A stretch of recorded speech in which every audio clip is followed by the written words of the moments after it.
묵도하시겠습니다. 무릇 그리스도 예수와 합하여 세례를 받은 우리는 그의 죽으심과 합하여 세례를 받은 줄을 알지 못하느냐. 그러므로 우리가 그의 죽으심과 합하여 세례를 받음으로 그와 함께 장사되었나니 이는 아버지의 영광으로 말미암아 그리스도를 죽은 자 가운데서 살리심과 같이 우리로 또한 새 생명 가운데서 행하게 하려 함이라. 만일 우리가 그의 죽으심과 같은 모양으로 연합한 자가 되었으면 또한 그의 부활과 같은 모양으로 연합한 자도 되리라. 우리가 알거니와 우리의 옛사람이 예수와 함께 십자가에 못 박힌 것은 죄의 몸이 죽어 다시는 우리가 죄에게 종노릇하지 아니하려 함이니 이는 죽은 자가 죄에서 벗어나 의롭다 하심을 얻었습니다. 만일 우리가 그리스도와 함께 죽었으면 또한 그와 함께 살 줄을 믿노니 이는 그리스도께서 죽은 자 가운데서 살아나셨음에 다시 죽지 아니하시고 사망이 다시 그를 주장하지 못할 줄을 알미로라. 아멘. 아버지 하나님, 우리가 주님의 죽음에 연합이 되고 주님의 부활에도 연합되었음을 알았습니다. 그러므로 우리가 육체 가운데 사는 것은 우리를 사랑하사 자기 몸을 내어주신 하나님의 아들을 믿는 믿음 안에서 사는 것인 줄 압니다. 그 믿음으로 우리의 남은 날들도 우리의 모든 삶이 찬송이 되게 하여 주옵소서. 우리 주 예수님 이름으로 기도합니다. 아멘. 성경 말씀 보겠습니다. 성경 말씀은 요한복음 14장 7절에서 12절입니다. 요한복음 14장 7절에서 12절까지 한 절씩 교독하겠습니다. 너희가 나를 알았더라면 내 아버지도 알았으리로다. 이제부터는 너희가 그를 알았고 또 보았느니라.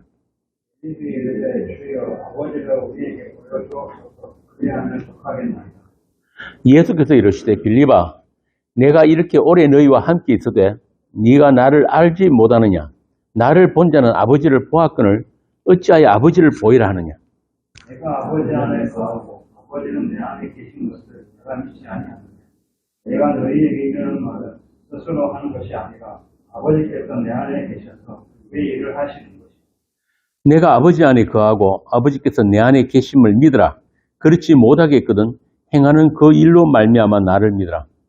내가 진실로 진실로 너희에게 이르노니 나를 믿는 자는 내가 하는 일 그도 할 것이요 또한 그보다 큰 일도 하리니 이는 내가 아버지께로 감이라. 아멘. 오늘 본문에 보면은 예수님께서는 자신을 하나님과 동일시하고 계신 것을 볼 수 있어요. 너희가 나를 알았더라면 내 아버지도 알았으리로다. 이제부터는 너희가 그를 알았고 또 보았느니라. 이 말씀을 하시니까 빌립이 우리에게 그 아버지를 보여주세요 그러죠. 9절에 보면은 나를 본 자는 아버지를 보았거늘 어찌하여 아버지를 보이라 하느냐. 10절 내가 너희에게 이르는 말은 스스로 하는 것이 아니라 아버지께서 내 안에 계셔서 그의 일을 하시는 것이라. 놀랍죠. 제자들 앞에 계신 예수님이 자기들과 3년을 함께 하신 그분이 하나님이시라니 제자들도 놀랄 수밖에 없는 거예요. 그러니까 예수님이 가끔씩 이적과 기사를 일으키는 것을 보긴 했지만 그런 기적은 선지자들도 할 수 있다고 얘기했거든요. 그러니까 예수님이 하나님이 보내신 자인 줄은 알겠는데 예수님을 보았으면 하나님을 보았다고 하니까 제자들도 놀라는 거예요. 요즘 말로 깜놀입니다. 세상에 이런 일이. 그래서 빌립이 그러는 거예요. 아버지를 우리에게 보여주세요. 예수님이 뭐라고 하십니까? 내가 이렇게 오래 너희와 함께 있어도 네가 나를 알지 못하는구나. 마태복음에 보면은 예수님께서 가이사랴 지방에 가셨을 때 제자들에게 사람들이 예수님 자신을 누구라고 하느냐고 물으신 적이 있어요. 그러니까 제자들이 뭐라고 합니까? 들어는 세례 요한, 들어는 엘리야, 어떤 이는 예레미야나 선지자 중에 하나라고 합니다. 이게 당시 사람들이 예수님에 대한 인식이었단 말이에요. 제자들도 별반 다르지 않았어요. 선지자 중에 하나일 거다. 예수님이 제자들 보고 너희는 나를 누구라고 하느냐? 다시 묻습니다. 물으니까 베드로가 아주 기특한 대답을 합니다. 주는 그리스도시요 살아계신 하나님의 아들이십니다. 정답이 나온 거예요. 자, 그런데 예수님이 그 베드로 보고 뭐라고 하셨습니까? 바요나 시모나, 네가 복이 있다. 그런데 이를 알게 한 이는 혈육이 아니요 하늘에 계신 내 아버지시니라. 결국 이 말은 베드로뿐만 아니라 세상 어느 누구도 스스로 예수님을 알 수 있는 자가 없다 이 말이야. 그러니까 베드로 네가 스스로 깨달아서 알게 된 거 그거 아니야 이 말이거든. 베드로 역시 예수님을 몰랐다는 게 금방 들통이 납니다. 뭐냐 하면은 예수님이 베드로를 칭찬하시고 그 다음 하시는 말씀이 뭐냐면 자신이 예루살렘에 올라가서 장로들, 대제사장들, 서기관들에게 죽임을 당하고 3일 만에 살아나야 할 것을 말씀을 하셨어요. 그러니까 베드로가 뭐라고 했습니까? 주여 그리 마옵소서. 이 일이 결코 죽게 미치지 아니하리이다. 예수님이 단박에 베드로를 꾸짖으십니다. 사탄아 내 뒤로 물러나라. 너는 나를 넘어지게 하는 자로. 네가 하나님의 일을 생각하지 아니하고 사람의 일을 생각하는도다. 베드로가 아주 기특한 답변 하나 했는데 그러고 난 뒤에 바로 예수님한테 아주 심한 꾸중을 듣는 거예요. 사탄이라고. 그렇다면 앞에 했던 이야기는 베드로 지가 깨달아 한 거 아니죠. 예수님 말씀대로 그걸 알게 한 이는 혈육이 아니요 하늘에 계신 아버지다. 이와 같이 예수님 당시의 제자들이나 오늘날 우리들이나 예수님의 그 주되심, 하나님 되심을 아는 일은 우리에게서 나올 수 없다는 것을 알아야 하는 거예요. 뭐 신학을 하고 성경을 뭐 배독을 해도 알 수 없는 거란 말이죠. 모든 피조물은 하나님이 자신을 계시하시는 만큼만 그분을 알게 됩니다. 하나님이 담아주시는 만큼만 알게 된다는 뜻이에요.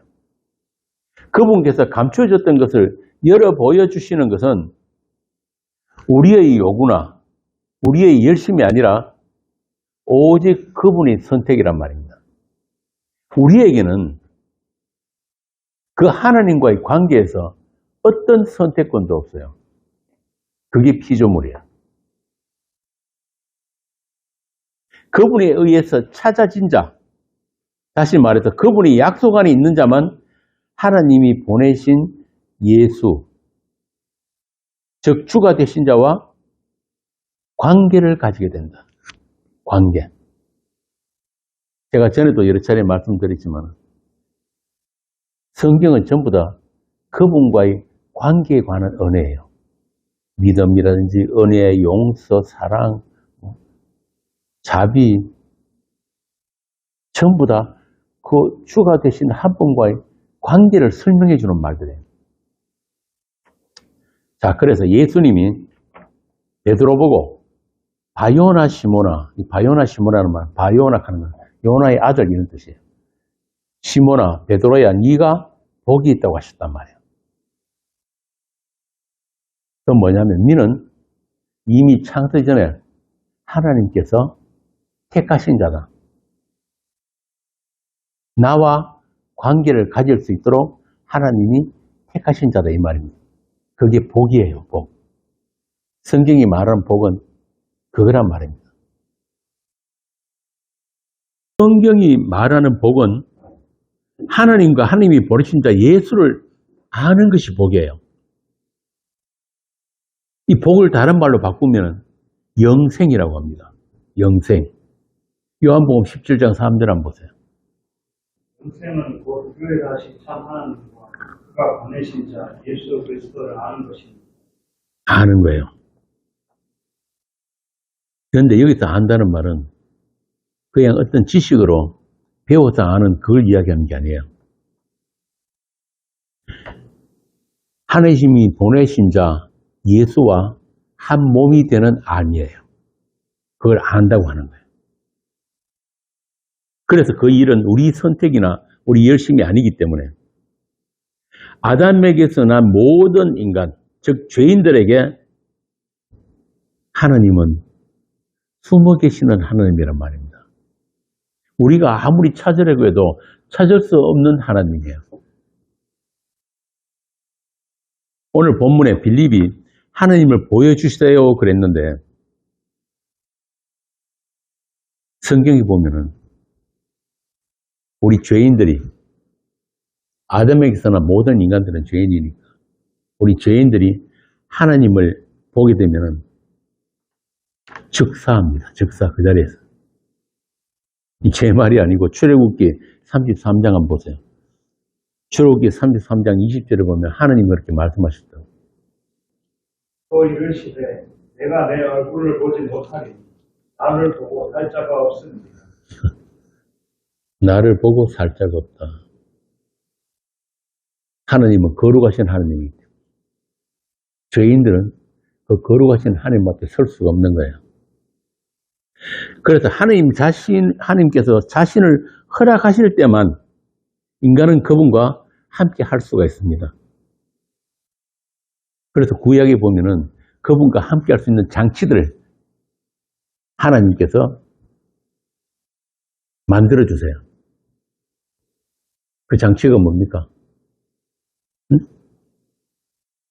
하나님과 함께 할 수 있는 장치. 성전. 그 전에 성막. 세상 어느 민족에도 없는 그 성막, 성전. 거기서 무슨 일이 일어납니까? 응? 매일같이 성전에서 일어나는 일이 뭐예요? 희생제사. 흠없는 짐승을 잡아가지고 피를 내는 일. 그 피를 들고 제사장이 성전에 들어가는 거예요. 피 없으면 안 돼요. 이 말은 우리 죄인들을 대신해서 흠없는 희생 제물이 죽임을 당했다 이 말입니다. 그게 하나님께서 하나님의 백성 이스라엘과 함께 하시는 장치로서 그것을 명령하신 거예요.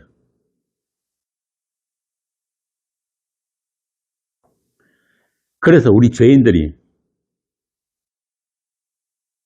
볼 수 있고 대화도 할 수 있고 같이 밥도 먹을 수 있고 만질 수도 있는 그런 하나님으로 오신 분이 바로 예수님이란 말입니다.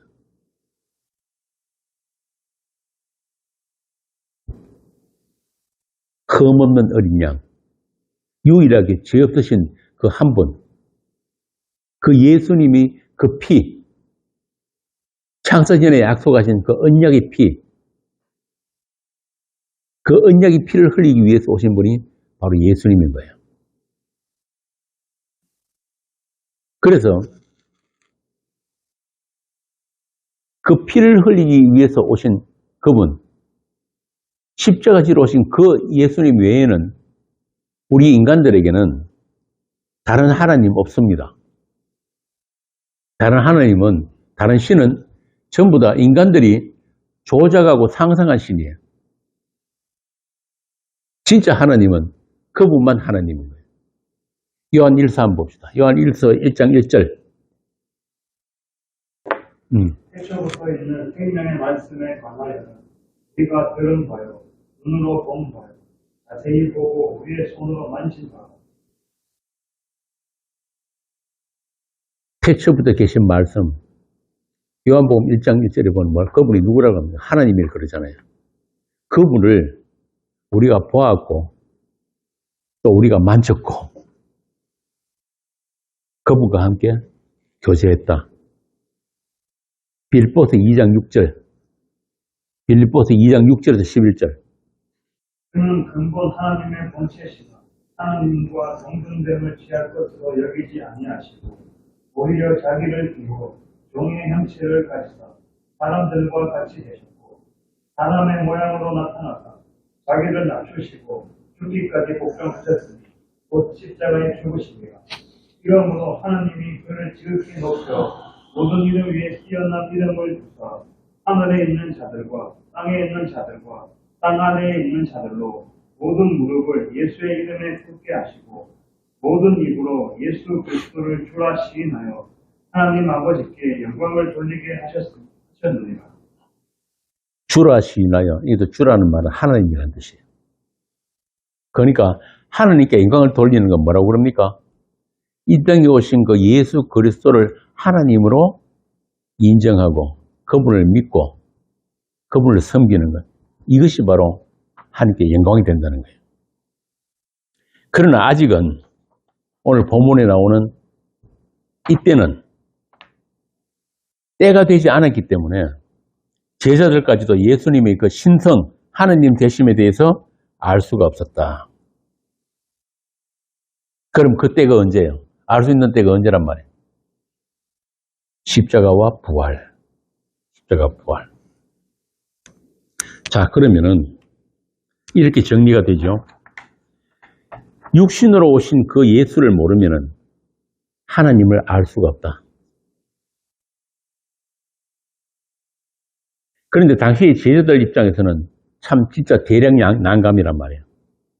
예수님과 숙식을 함께 하면서 3년을 따라다녔는데 예수님을 모른다. 너희들이 나를 모른다 그러니까 참 제자들이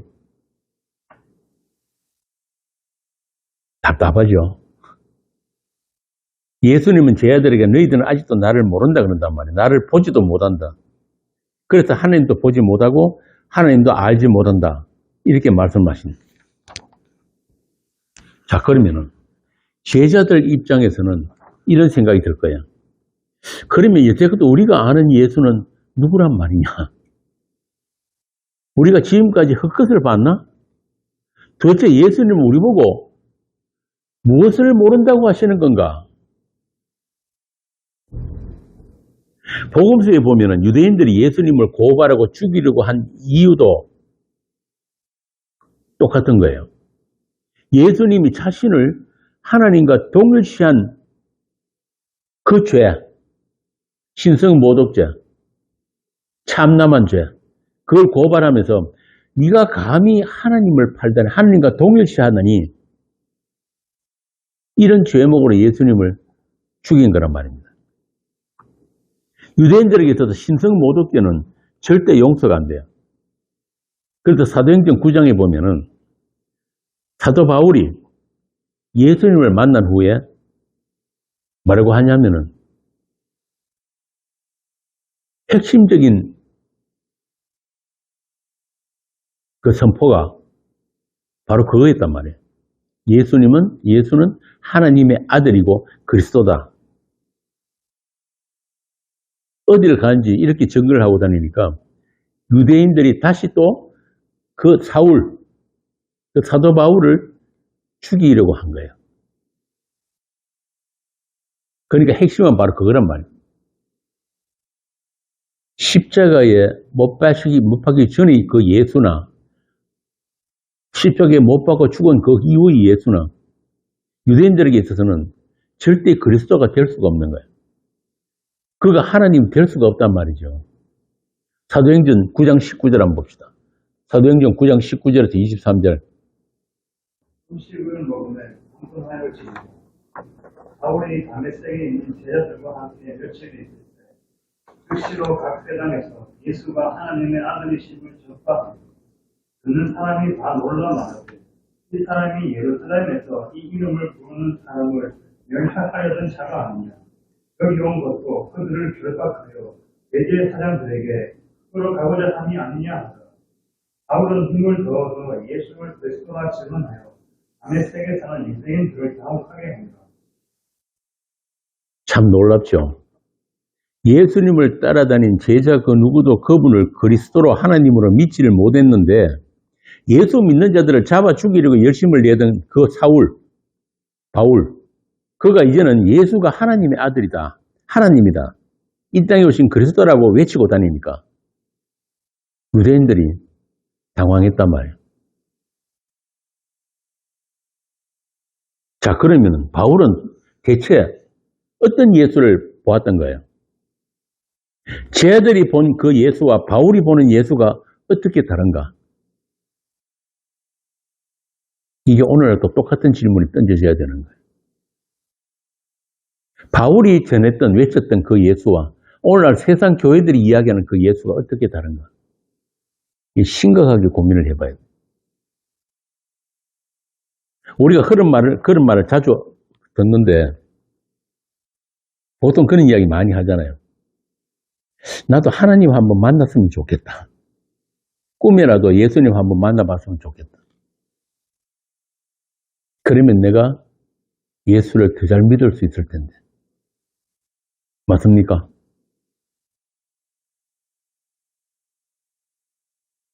아직 예수 못 만났는 모양. 예수님을 만나면은, 그러니까 하나님을 보게 되면은 우리 믿음이 더 강해지고 우리 삶이 달라질까요? 자, 그러면 왜 제자들은 예수님을 그렇게 따라다니면서 온갖 기적도 다 보고 신비한 체험을 다 했는데도 예수님이 십자가에 달리자 다들 예수님을 버리고 도망갔을까요?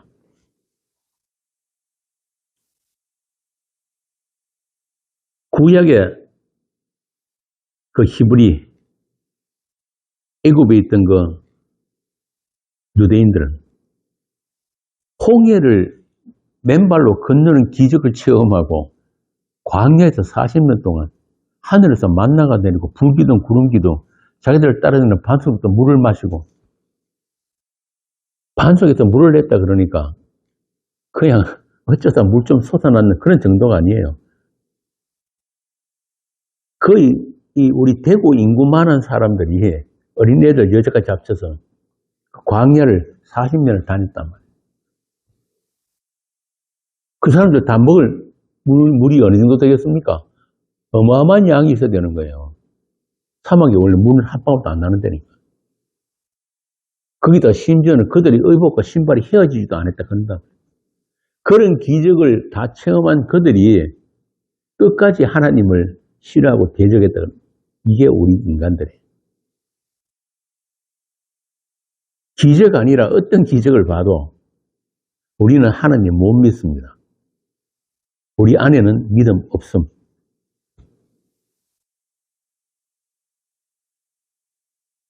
그래서 제 아들도 그렇게 예수님을 따라다니면서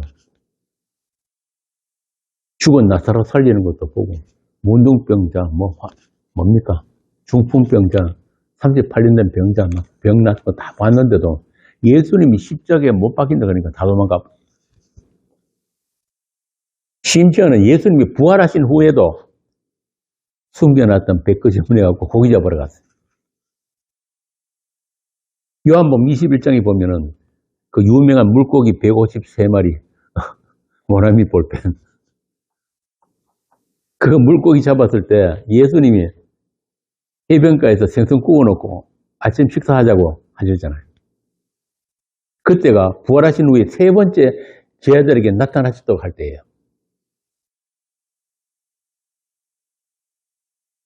그날 예수님이 베드로에게 묻잖아요.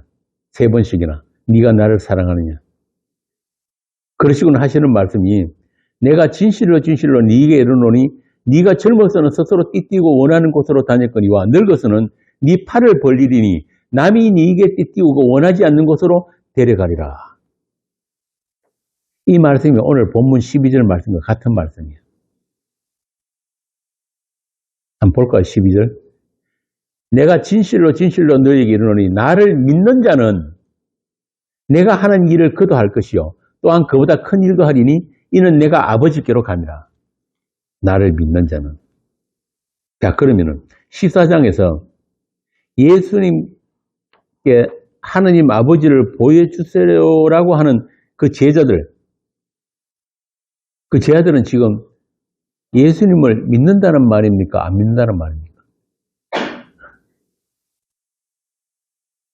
믿는 자가 없다는 거예요. 아무도. 바꾸어 말하면 예수님과 어떤 관계를 가지고 있지 못했다. 말이 좀 어려운 것 같은데 쉽게 합시다. 우리 속담에 눈뜬 봉사란 말이죠. 눈뜬 봉사. 그러니까 눈을 뜨고 보는데도 보는 그 대상에 대해서 그 내용을 모르는 사람들. 이걸 눈뜬 봉사라고 해요. 사물을 보긴 보는데 그게 뭔지 이해를 못하는 거예요. 겉모습만 보지 실체를 보지 못하는 거예요. 그러니까 우리 한국말에는 본다는 단어가 구분이 되어 있잖아요. 그런데 이 성경을 쓴 이 헬라어에는 본다는 단어가 다 다르단 말이에요. 그냥 사물을 있는 형체 그대로 보는 것을 볼레포라고 해요. 그러니까 우리 눈의 그 망막 있죠. 망막에 이렇게 비치는 상 그대로만 인식을 하는 게 볼레포예요. 그리고 자기의 판단이나 사고가 개입이 되어서 보게 되는 걸 테레오라고 합니다. 그리고 그 대상이 가진 본질, 속성을 제대로 인식하고 믿게 되는 것, 확신하게 되는 것을 호라우가 하는 거예요. 호라우. 중국말도 본다는 말은 똑같죠? 다 다른가요? 그러니까 예수님께서 하나님의 속성과 본질을 보게 되는 것을 하나님을 본다, 호라우했다고 하는 거예요. 그런데 지금까지 제자들이 예수님을 따라다니면서 보고 아는 그 예수는 말하자면 내 밖에 있는 타자로서 인식하는 그 예수. 내가 관찰하고 나의 이해력을 동원해가지고 내 판단대로 내 유익을 위해서 섬기는 그런 대상으로서 예수였다. 그 제자들 사이도 그런 일이 있었잖아요.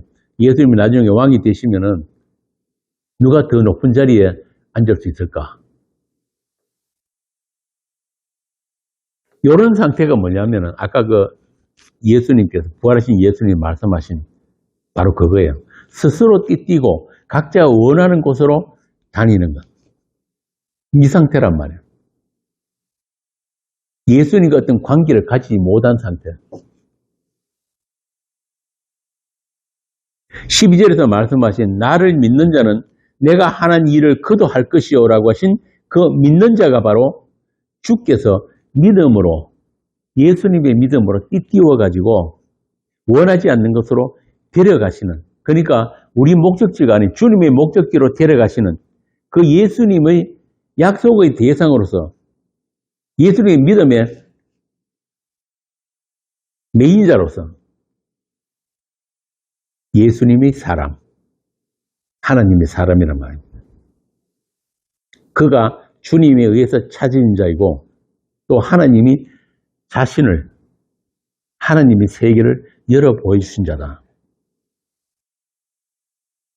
주님과의 관계를 가진 자다. 그래서 그들은 예수님과 같은 일을 하게 되고 같은 운명의 길을 가게 됩니다.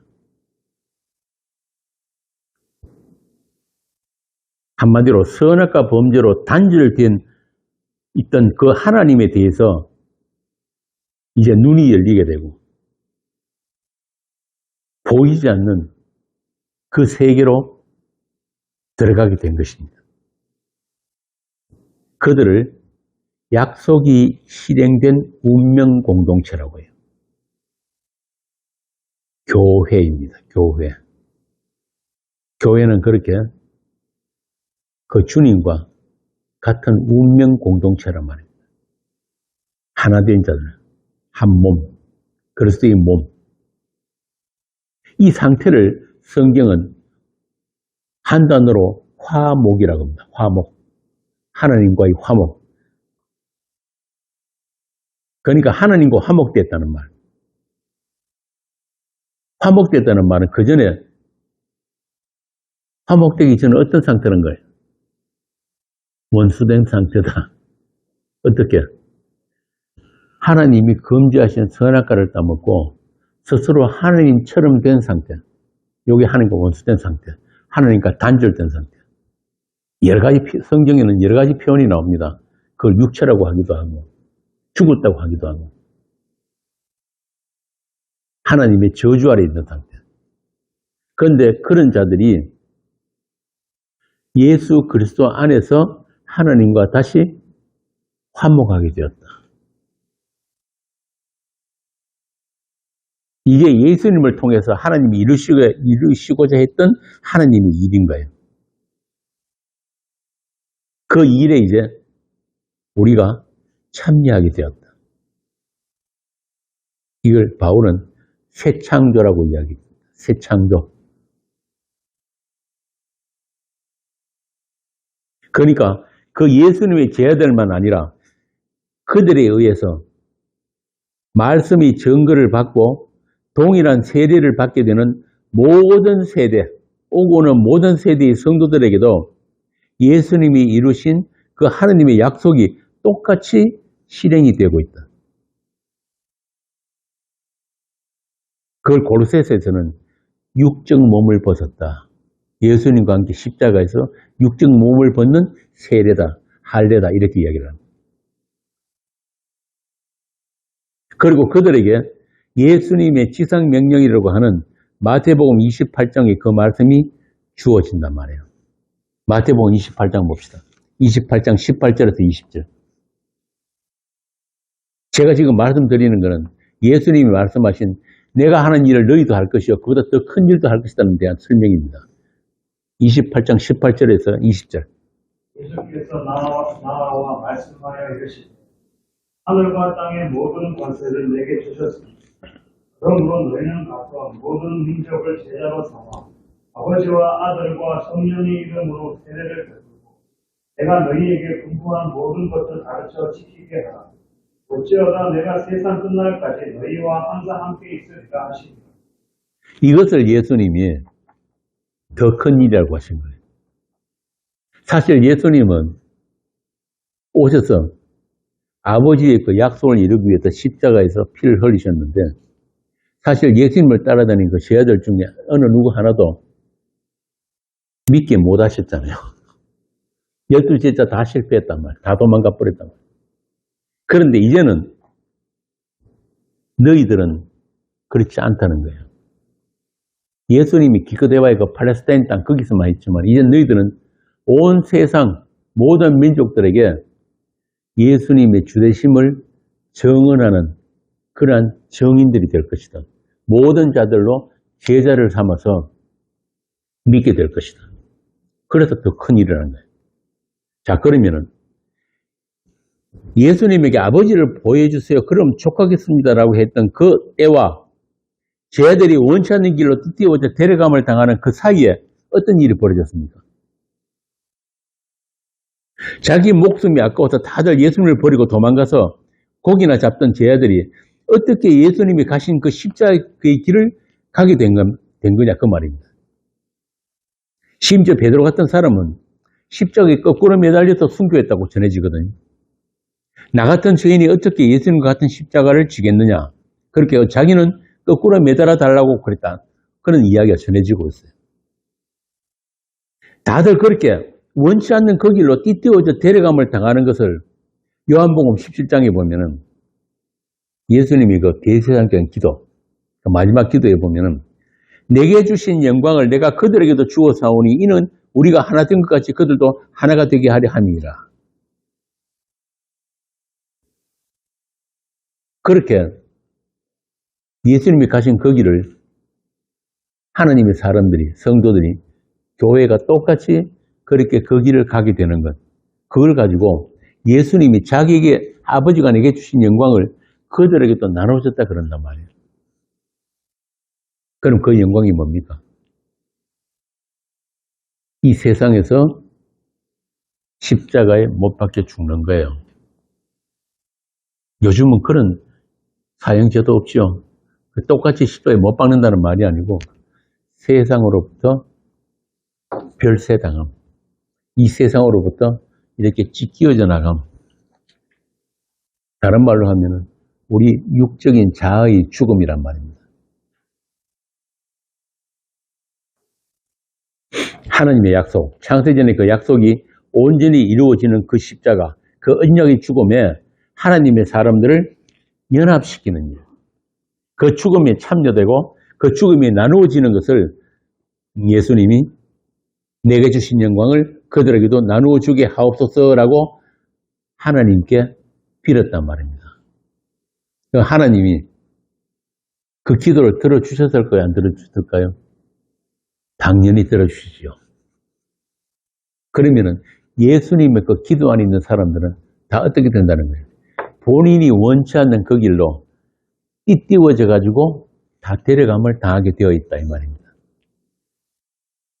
그리고 그 일이 다 이루어짐으로 해서 예수님은 드디어 아버지께로 가셔서 뭘 보내주십니까? 약속하신 성령을 우리에게 보내주신 거예요. 그리고 그 성령께서 하시는 일이 뭐냐면은 예수님의 주되심, 그 다 이루심을 우리에게 알게 하시고 믿게 하시는 일. 이게 성령이 하시는 일. 그게 아까 말씀드린 호라우. 우리에게 다른 눈이 생겼단 말입니다. 다른 눈이. 그전까지는 눈뜬 봉사였는데 참 재밌어요. 복음서에 보면은 예수님 주변에 환자들이 많이 몰려들잖아요. 그 중에 보면은 맹인들도 참 많았어요. 봉사들. 근데 재밌는 게 그냥 말씀으로만 해도 눈이 얼마든지 뜰 수가 있는데 그렇게 안 하시잖아요. 어떻게 하십니까? 맹인 눈뜨게 했을 때 침을 발라서 진흙을 이겨서 눈에 갖다 붙이신단 말이에요. 이게 뭐냐면은 그분과의 하나됨을 보여주시는 거예요. 네가 나의 그 죽음에, 그 약속의 죽음에 참여되고 나와 한 몸이 되는 것. 이게 바로 뭐냐면은 하나님을 보는 거다. 알게 되는 거다. 그 뜻이에요. 이 땅에 오신 그 예수를 주와 그리스도로 아는 것, 믿는 것. 우리가 다 그 하나님의 아들을 아는 것과 믿는 것에 하나가 되어 온전한 사람을 이루어 그리스도의 장성한 분량이 충만한 데까지 이르게 된다. 이게 에베소서 4장 13절이에요. 자, 그러면 제자들은 부활하신 예수님도 만나고 또 권능을 받아서 땅끝까지 정인이 된다고 하셨는데 그럼 오늘 우리는 어떻게 예수님을 보고 믿고 또 예수님이 정인이 될 수 있는 건가요?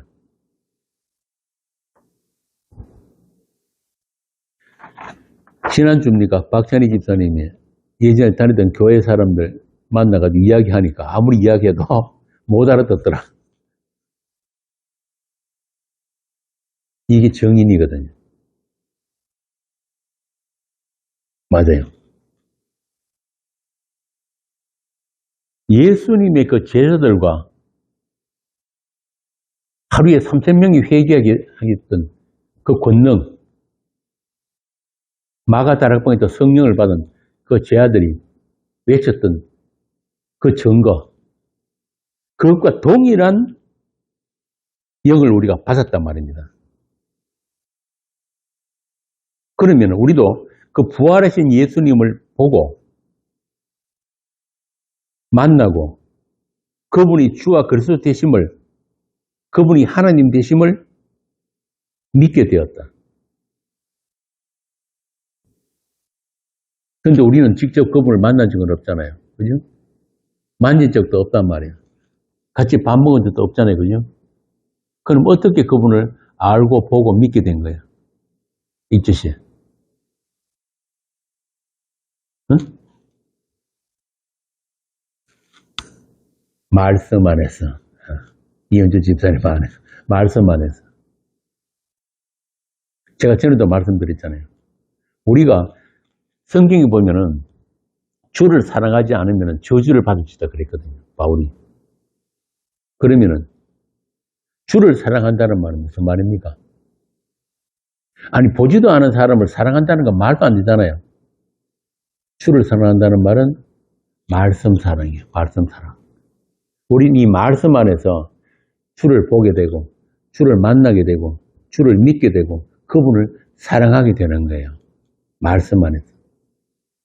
자, 그러면은 성경 백독하면은 그분을 아는 건가요? 그렇지 않단 말이에요. 성경은 공부하는 책이 아닙니다. 옛날에 제가 금요 성경 공부할 때 어떤 분이 열심히 적는 거 보고 안 죽어도 됩니다. 그랬더니 말 그분 그다음부터 삐져가는 거예요. 공부를 하는 게 아니에요. 우리가 말씀을 찾고 연구하고 학습하는 게 아니라 말씀이 우리를 찾아오고 말씀에 의해서 우리 존재가 해석당하는 것. 이게 말씀과의 사귐이고 말씀 사랑인 거예요. 신학 아무리 하고 학위 몇 개나 있어도 이거 성경 제대로 해석 못 합니다. 왜? 우리보다 말씀이 먼저 있었단 말이에요. 말씀은 꼭 찬역 창조주 하나님이세요. 우리보다 먼저 있었던 그 말씀을 피조물을 우리가 연구하고 해석하고 판단하고 안 된단 말입니다. 그럼 어떻게 되느냐? 이 말씀, 이 진리의 말씀의 사랑을 받아야 되는 거예요. 먼저 이 말씀의 사랑을 받 데살로니가 후서에 나오잖아요. 진리의 사랑을 받지 못하면 어떻게 된다? 미혹의 영에 의해서 거짓 것을 믿게 되는 거예요. 그러니까 우리가 교회에 가서 열심히 성경 공부하고 설교 열심히 듣고 그렇게 아무리 말씀을 사랑해 보려고 노력을 하지만은 그런다고 해서 말씀을 사랑할 수 있는 게 아니란 말입니다. 말씀의 사랑을 받은 자들만 말씀을 사랑하게 되고 말씀을 사랑하는 것이 곧 주를 사랑하는 거예요. 그래도 로마서도 보면 믿음은 어디서 난다? 들음에서 난다. 들음은 예수 그리스도의 말씀이라고 한단 말입니다. 그러니까 성경책 안 피들고 이거 수십독 안 해도 하나님의 사람에게는 말씀이 찾아오게 돼 있어요. 밥 먹을 때도 찾아오고 샤워할 때도 찾아오고 화장실에 앉아서도 찾아오고 설거지할 때도 찾아오고 밤에 잘 때도 찾아오고 꿈속에서도 찾아오고 그래서 예수님은 이런 분이구나. 예수님의 말씀은 이런 뜻이었구나. 알게 되는 것. 그걸 가지고 진리의 영, 말씀령, 말씀의 사랑을 받는 자들. 그렇게 우리는 주께서 보여주시고 들려주시는 그 말씀을 통해서 날마다 주님을 만나고 주님과 사귐을 가지고 주님과 동행을 하고 있는 것입니다. 영원까지. 주님의 말씀, 주님의 영이 우리 마음에 사랑으로 부어져서 예수님이 그러셨죠. 내가 하는 말이 뭐라고 그랬습니까? 영이고 생명이다 그랬단 말이에요. 그렇게 우리 마음속에 그 주님의 사랑이 먼저 부어져야지 진리의 말씀, 생명의 말씀을 깨닫게 되고 그 말씀을 사랑하게 된다.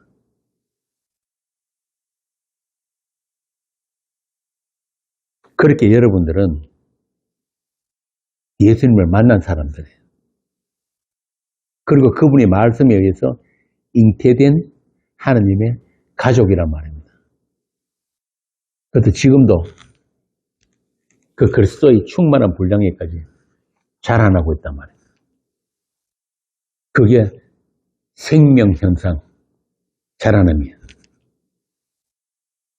그렇게 한 성령 안에서 복음의 진리, 십자가, 그 진리의 사랑을 받은 자들을 교회라고 하고 그들은 다 말씀의 성찬을 통해서 예수의 피와 살을 나누는 거룩한 성도들입니다.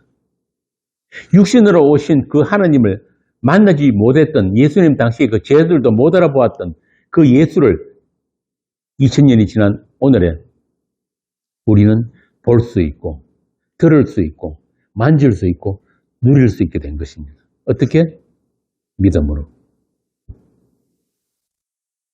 예수 그리스도의 하나님의 아들의 믿음 안에서, 말씀 안에서, 그 성령 안에서 충만한 기쁨으로.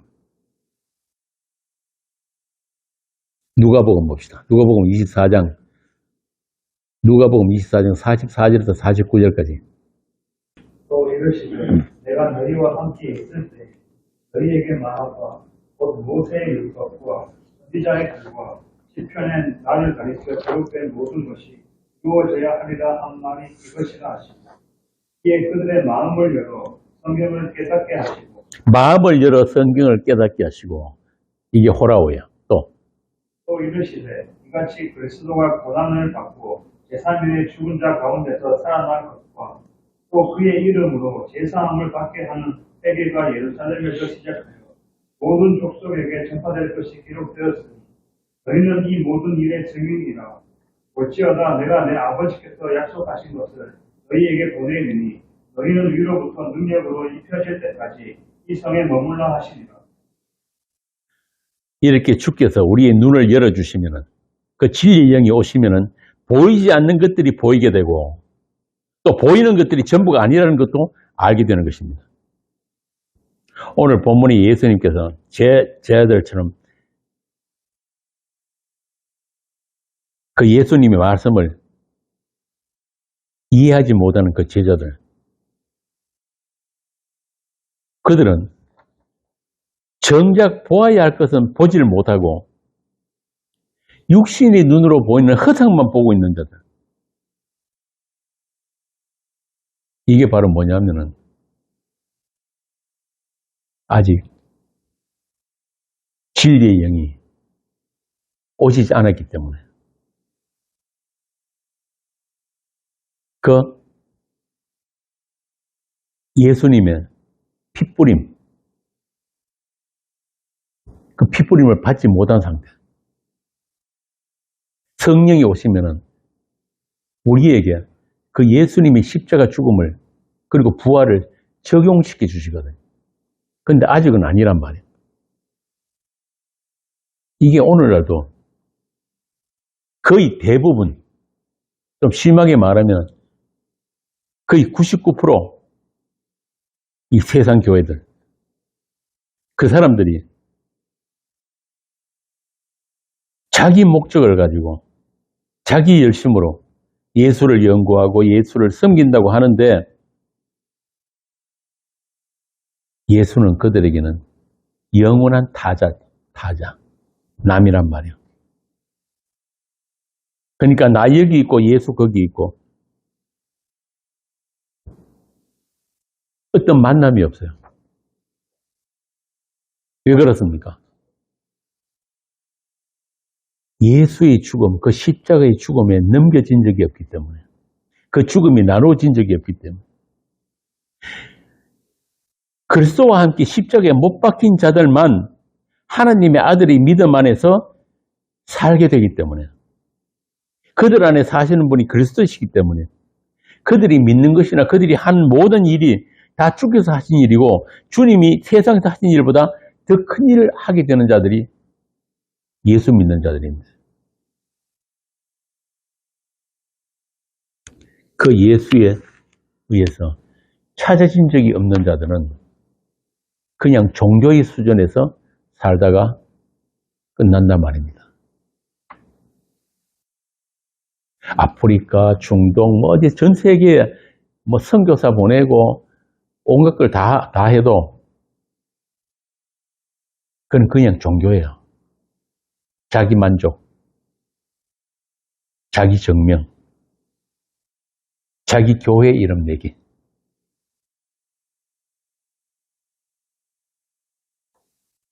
아까 그 주님이 말씀하신 더 큰 일이 뭐라고 했죠? 하나님의 약속, 하나님의 영광이 온전히 나타난 그 십자가의 증인되는 일. 그게 더 큰 일이란 말입니다. 그리고 그 일에는 반드시 주께서 함께 하신다. 주께서 다 이루어 놓으신 일에 우리는 정인을 따릅니다. 오늘 본문에 나오는 빌립처럼 예수님의 하느님 되심을 알지 못하고 믿지 못하는 그 제자들처럼 어떤 말씀으로도 소통이 안 되는 그 단절, 그 불통, 이게 오늘날 우리가 이 세상을 살아가는 현실입니다. 당연한 거예요. 아까 박찬희 집사님 그 이야기였지. 소통이 안 되는 게 정상이에요. 왜? 같은 죽음 안에 있지 않기 때문에. 예수님의 그 죽음 안에 연합되어 있지 않기 때문에. 사도행전 1장에 보면은 그 권능을 받고, 권능의 듀나미스, 그 권능을 받은 정인들에 의해서 그들이 증거에 의해서 믿는 자들이 생겨나는 것. 이걸 오늘 본문에서는 예수님께서 자기보다 더 큰 일을 하신 거라고 이야기하신 것. 그러나 그 정인들이 증거를 듣고도 마음이 강팍해지고 완고해져서 들을 귀가 없으니까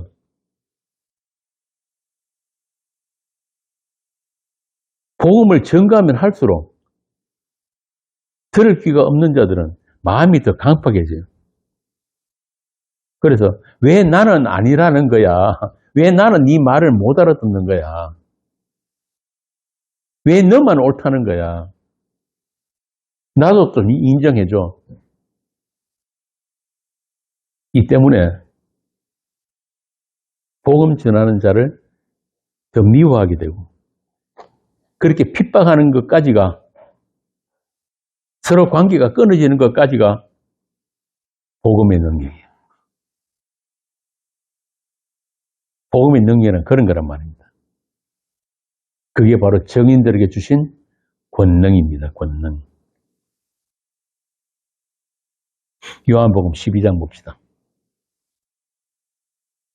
요한복음 12장 36절에서 40절. 너희에게 아직 빛이 있을 동안에 빛을 믿으라. 그리하면 빛의 아들이 되리라.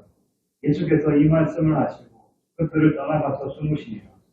이렇게 많은 표적을 그들 앞에서 하셨으나 그를 믿지 아니하니 이는 선지자 이사야의 말씀을 이루려 하심이라. 이르되 주여 우리에게서 들은 것을 누가 믿었으며 주의 팔이 누구에게 나타났나이까 하였더라. 그들이 능히 믿지 못한 것은 이 때문이니 곧 이사야가 다시 일렀으되 그들의 눈을 멀게 하시고 그들의 마음을 완고하게 하셨으니 이는 그들로 하여금 눈으로 보고 마음으로 깨닫고 돌이켜 내게 고침을 받지 못하게 하려 함이라 하였습니다. 참 재밌는 말씀이죠. 그들의 눈을 멀게 하고 마음을 완고하게 해서 못 깨닫게 하시는 분이 누구라고요? 하나님이시란 말입니다. 이게 뭐냐면은 하나님의 손이 나타나지 않으면은 하나님이 우리 인생에 개입하지 않으면은 그냥 내버려 두시면은 어느 누구도 보고 들을 수 있는 자가 아무도 없다 이 말입니다.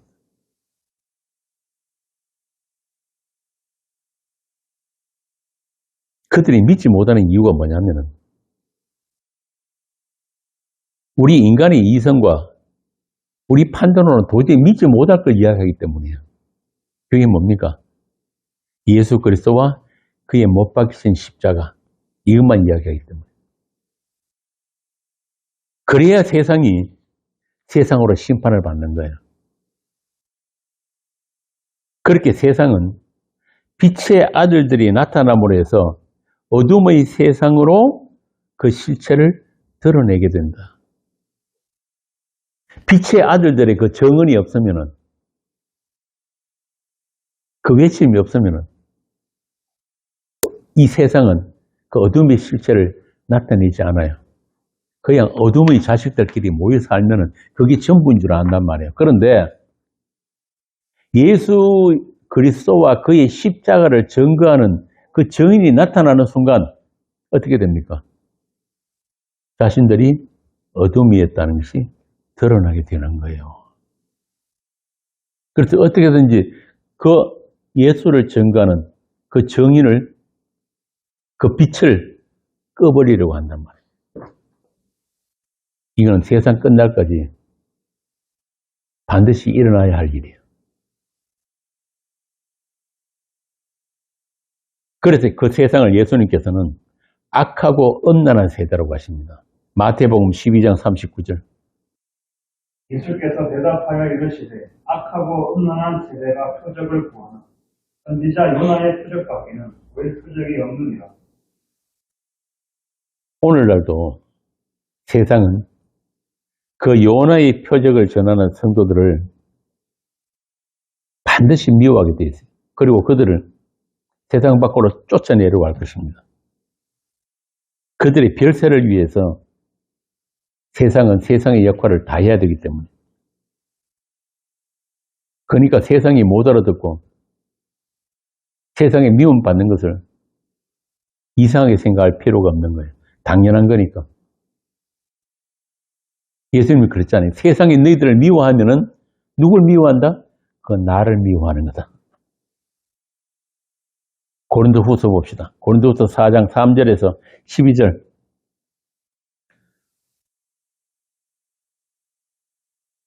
사도가 그 우리들이 현실을 어떻게 이야기하는지. 만일 우리의 복음이 가리었으면 망하는 자들에게 가리워진 것이다. 누구라고? 잠깐만.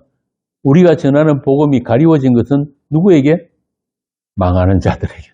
이 말을 바꾸면은 우리가 복음을 전하면은 그걸 알아듣고 믿게 되는 자들이 있다 없다? 따로 있단 말이에요. 그들만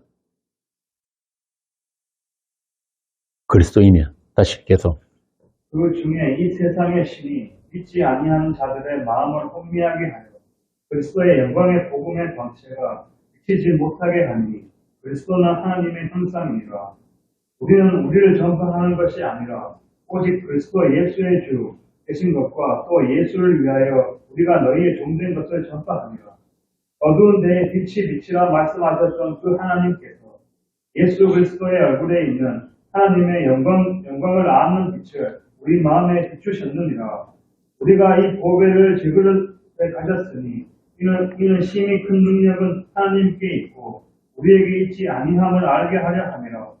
우리가 사방으로 우겨쌈을 당하여도 쌓이지 아니하며 답답한 일을 당하여도 낙심하지 아니하며 박해를 받아도 버림받지 아니하며 부러뜨림을 당하여도 망하지 아니하고 우리가 항상 예수의 죽음을 몸에 짊어지면 예수의 생명이 또한 우리 몸에 나타나게 하려 함이라.